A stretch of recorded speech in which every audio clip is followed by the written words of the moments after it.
नमस्कार दोस्तों, आप सभी का स्वागत है मेरी वाली जॉब यूट्यूब चैनल पर। आज हम बात करने वाले हैं प्रथम ऑर्गेनाइजेशन की रिमेनिंग जॉब वैकेंसीज के बारे में।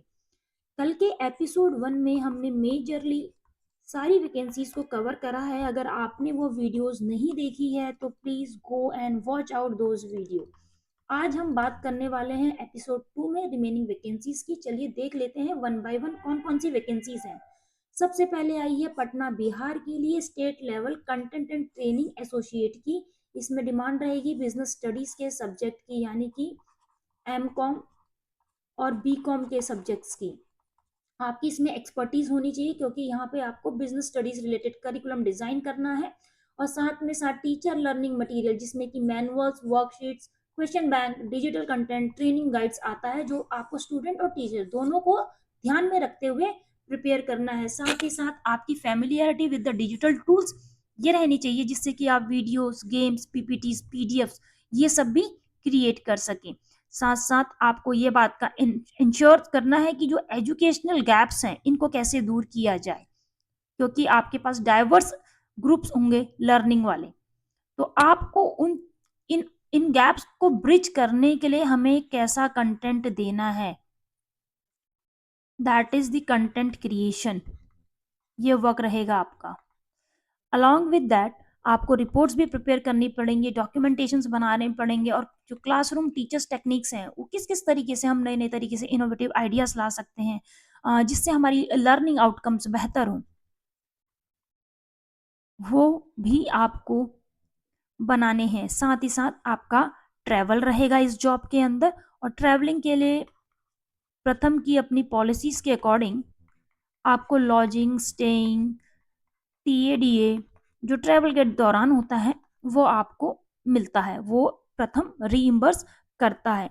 अब इसकी रिक्वायरमेंट अगर बोलें क्वालिफिकेशन पे तो हम देख लेते हैं, सिर्फ बैचलर्स और मास्टर्स डिग्री इन कॉमर्स मांगा है और रेलेवेंट फील्ड मांगा है, मतलब आपके पास इकोनॉमिक्स भी हो सकता है, बीएसटी भी हो सकता है ग्रेजुएशन और पोस्ट ग्रेजुएशन में, along with 1 to 2 years of experience. You should also have the familiarity with remote learning platforms and digital tools. ये दोनों आपको पता होना चाहिए। हिंदी इंग्लिश मैंडेटरी लैंग्वेज है, और साथ में अगर आपको लोकल लैंग्वेज भी आती है बिहार की तो भी वो एक प्लस पॉइंट रहेगा। डिजायरेबल के अंदर अगर आपको टीचिंग एक्सपीरियंस रहा है क्लासरूम में, चाहे वो सेकेंडरी लेवल का हो या सीनियर सेकेंडरी लेवल का हो, तो आपको प्रेफरेंस मिलेगी। आपने करिकुलम डिजाइन किया हो, आपने टीचर ट्रेनिंग करवाई हो, वर्कशॉप्स करवाई हैं, तो आपको एक प्रेफरेंस मिलेगी, एक हल्का सा एज मिलेगा इस कंपटीशन में।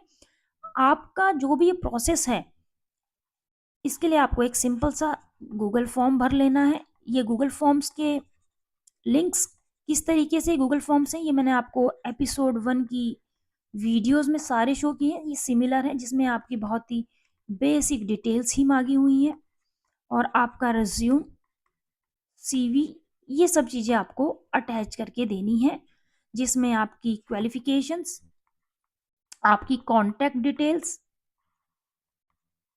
अगर आपका एक्सपीरियंस है ग्राउंड लेवल का वो, कोई वर्क में आपका कोई पब्लिकेशंस, कोई डॉक्यूमेंटेशन वर्क, ये सब आपको अटैच कर लेना है। नेक्स्ट पोजीशन आई है state content and training associate की बॉम्बे में। इसमें मेन रहेगा आपका रोल पेरेंट्स के साथ, लोकल लीडर्स और कम्युनिटी मेंबर्स के साथ एंगेज होना, ताकि आप अवेयरनेस जनरेट कर सकें एजुकेशन को लेके। साथ ही साथ आपको stakeholder management related activities भी करनी है। उसमें आपके स्टेक होल्डर्स जैसे कि स्कूल के टीचर्स हो गए, स्टूडेंट्स हो गए, आंगनवाड़ी के वर्कर्स हो गए। you you have to strengthen the learning practices across the catchment। फिर आपको ट्रेनिंग टीम्स के साथ भी कोलैबोरेट करना है, आपको कैपेसिटी बिल्डिंग इनिशिएटिव्स को भी लीड करना पड़ेगा, और आपको साथ ही साथ कंटेंट डेवलपमेंट अच्छा हो सके, रिफाइन हो सके, उसके लिए भी आपको ट्रेनिंग टीम्स के साथ कोलैबोरेट करना पड़ेगा। साथ ही साथ अगर स्किल्स की बात कर लें तो कम्युनिकेशन स्किल अच्छा होना चाहिए, बाकी इसमें ट्रैवलिंग रहेगी ही, प्रथम की जितनी भी जॉब्स हैं मोस्टली उसमें वो ट्रैवलिंग बेस्ड रहती हैं, क्योंकि वो ग्राउंड बेस या ग्रास रूट बेस इनपुट्स पे काम करता है, उसके बाद अपनी फाइनल रिपोर्ट्स प्रेजेंट करता है, क्योंकि उसी से वो अपने आउटकम्स को या इम्पैक्ट को शो कर पाता है। तो प्रथम की जो मेनली जॉब्स हैं उन सब में ट्रैवलिंग मोस्टली हर जगह रहेगा, इसीलिए उसकी ट्रैवलिंग पॉलिसीज भी ऐसी हैं कि वो आपको रिम्बर्स करती हैं। साथ ही साथ आपके अंदर strong facilitation, training and content development skills होनी चाहिए। आपका डॉक्यूमेंटेशन एंड कंटेंट क्रिएशन का काम अच्छा होना चाहिए, और नेटवर्किंग एंड कोऑर्डिनेशन में भी आप एक इम्पॉर्टेंट रोल प्ले करेंगे। साथ ही साथ आप organisational skills, time management skills, implementation skills, ये सब रिक्वायर्ड हैं। अब इसमें अगर नॉलेज की बात करें तो क्या एक्सपेक्ट कर रहे हैं कि आपको किस चीज़ की नॉलेज होनी चाहिए? You should be able to understand the child psychology, awareness of government entitlements, schemes and services, क्योंकि आपको यहाँ पे अवेयरनेस जनरेशन जैसे बोला हुआ है। अवेयरनेस जनरेशन करने के लिए पहले आपका जो भी मास होगा, मास मीन्स जो भी आपके, चाहे टीचर्स एक टारगेट ग्रुप है, चाहे स्टूडेंट एक टारगेट ग्रुप है, तो सबसे पहले you have to understand their psychology, उस साइकोलॉजी पे कैसे काम हो सकता है, और गवर्नमेंट के जो जो इनिशिएटिव्स हैं उनको कैसे बढ़ावा दिया जा सकता है। ये सब आपको काम ग्राउंड लेवल पर करना पड़ेगा। उसके बाद आप एमएस टूल्स का आपको प्रोफिशिएंसी होनी चाहिए। साथ साथ you should also be sensitive to gender equity and cultural diversity within the communities, क्योंकि आपको लोकल लेवल पे काम करना है और वहाँ पे आपको सभी के इमोशंस का भी ध्यान रखना है। तो you should be sensitive enough to understand their emotions, their belief system, ताकि आप किसी भी तरीके की चीज़ों में ना फंसें और आप उसको सिचुएशन को ग्राउंड लेवल पे बड़ी स्मार्टली हैंडल कर सकें। रिक्वायर्ड क्वालिफिकेशन की बात कर लें तो graduation in education, social work, psychology, special education, RD और रिलेटेड फील्ड। एक्सपीरियंस 1 से 3 ईयर का, अगर आपने बच्चों के साथ काम किया है, एजुकेशन सेक्टर में काम किया है, क्लासरूम टीचिंग में काम किया है, डिसेबिलिटी इंक्लूजन में काम किया है, पीडब्ल्यूडी के लिए काम किया है, या मार्जिनलाइज्ड सेक्टर पे काम किया है, या सोशल सेक्टर प्रोग्राम्स में काम किया है, तो आपको प्रेफरेंस मिलेगी। लोकेशन बॉम्बे की है तो इसमें मराठी एक एडवांटेज में रहेगा, but it is not compulsory. Outside candidate भी इसको अप्लाई कर सकते हैं। एप्लीकेशन के लिए सिंपल सा गूगल फॉर्म आपको भर लेना है। अगर आपका जो रिज्यूम है, रिज्यूम के अंदर बेसिक सारी डिटेल्स तो रहेंगी, जैसे कि आपका कॉन्टैक्ट, आपका एकेडमिक क्वालिफिकेशन, आपका एक्सपीरियंस। साथ में आपको बोला है कि अगर आपके पास कोई लिस्ट, कोई कोर्स वर्क है डेवलपमेंट में, मैनेजमेंट में, एजुकेशन में, जो आपने अपने वर्किंग एक्सपीरियंस के दौरान किया हो, या फिर आपकी खुद की कोई पब्लिकेशन वर्क हो, या आप कोई पीएचडी कर रहे हो इन सब चीज़ों में, तो वो आपको अटैच कर लेना है अपने रिज्यूम के अंदर। नेक्स्ट पोजीशन रहेगी आपकी स्टेट लेवल पे कंटेंट एंड ट्रेनिंग एसोसिएट की। ये रहेगी आपकी बैंगलोर में, जहाँ पे प्रथम का ऑफिस है बैंगलोर हल्सौर में, और इंग्लिश की टीम के लिए इसमें रिक्वायरमेंट है। इसकी की रिस्पॉन्सिबिलिटी देख लेते हैं।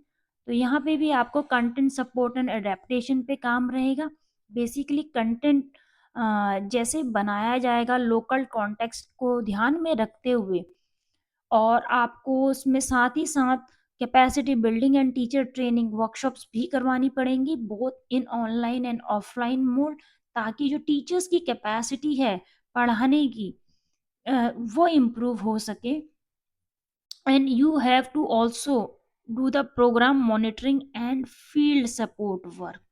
इसमें आप पीरियोडिक फील्ड विजिट्स को कंडक्ट करेंगे। साथ ही साथ you will also support the teachers in applying the innovative instructional strategies and basic educational technology in classroom. Coordination and communication ये आपका रहेगा प्रथम की टीम के साथ। रेगुलर अपडेट्स, प्रोग्राम की रिपोर्ट्स, जो भी आपको फील्ड से इनपुट्स मिल रहे हैं उसके बेसिस पे इन्फॉर्म डिसीजन मेकिंग करना, और कोर्स में क्या करेक्शन की रिक्वायरमेंट है उसके अकॉर्डिंग कोर्स को अपडेट करना। रिसर्च एंड डॉक्यूमेंटेशन वर्क रहेगा। ग्रास रूट लेवल से जितनी भी आपकी ऑब्जर्वेशंस हैं उसके बेस्ड पे क्या एक डॉक्यूमेंट प्रिपेयर होगा, वो आपको सिस्टमेटिक तरीके से प्रिपेयर करना पड़ेगा। फिर उसके बाद जो आपका प्रोग्राम वहाँ पे रन कर रहा है उसका क्या आउटकम रहा, टीचर्स की डेवलपमेंट में कुछ प्रोग्रेस है या नहीं और कितना है, उस पे रिपोर्ट को कॉम्प्रिहेंसिव रिपोर्ट्स को प्रिपेयर करके देना। एजुकेशनल क्वालिफिकेशन में आपको इंग्लिश का वर्क है, बट इसमें सोशल साइंस और रिलेटेड फील्ड्स भी अलाउड है। और साथ में अगर आपने एजुकेशन में यूजी या पीजी भी करा है तो भी आप इसके लिए एलिजिबल हैं। इंग्लिश लैंग्वेज मैंडेटरी, कन्नड़ा भी आपको आनी चाहिए, हिंदी डिजायरेबल है। Strong communication and interpersonal skills, good understanding of ESL pedagogy, और साथ में आपको willingness to learn about curriculum development, क्योंकि मेन आपको काम तो करिकुलम डेवलपमेंट का ही करना है। फिर organisational skills, team work, planning, ये तो part of the we can say the part and parcel of the job description, ये सब में ही है। उसके बाद आपके पास कमिटमेंट होना चाहिए 2 से 3 साल का कि आप प्रथम को दे पाएंगे, क्योंकि it is a mission mode project. तो मिशन मोड प्रोजेक्ट में आप खुद ही सेल्फ मोटिवेटेड होने चाहिए, एंथुजियास्टिक होने चाहिए, पैशनेट होने चाहिए एजुकेशन की फील्ड में कुछ चेंज लाने के लिए। प्रिफर्ड की बात करें तो कंटेंट डेवलपमेंट का अगर आपको एक्सपीरियंस है, टीचिंग एक्सपीरियंस या एजुकेशनल प्रोग्राम इम्प्लीमेंटेशन का एक्सपीरियंस है तो आपको प्रेफरेंस मिलेगी। लैंग्वेज मराठी, तमिल और तेलुगु, क्योंकि यहाँ पे आपको जब आप ग्राउंड पे जाएंगे तो आपको लोकल डायलेक्ट्स और लोकल लैंग्वेज का अगर नॉलेज होगा तो आप उनके साथ एक अच्छी अंडरस्टैंडिंग बना पाएंगे।